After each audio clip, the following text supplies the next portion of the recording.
અમરેલીમાં ધારીના આંબરડી નજીક આગ લાગવાની ઘટના ઘટી છે.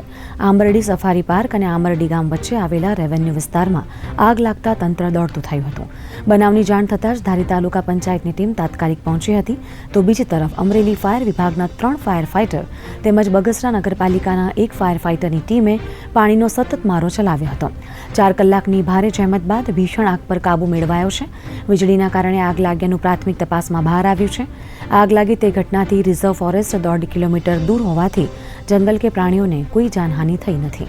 આશરે 3:30 આસપાસ કોલ મળતાની સાથે જ અમરેલી ડિસ્ટ્રિક્ટ હેડક્વાર્ટર ખાતેથી 3 ટીમ તેમજ બગસરાથી 1 ટીમ આવી રીતના 4 ટીમો રવાના કરી અને રેવન્યુ જમીનની બાજુમાં જ જંગલ વિસ્તાર આવેલો હોય સતર્કતા દાખવી અને 4 ટીમોને તૈનાત કરી અને લગભગ 4 કલાકની જહેમત બાદ આગ પર સંપૂર્ણ કાબુ મેળવી લેવામાં આવેલો છે. સેટેથી આગ લાગી છે.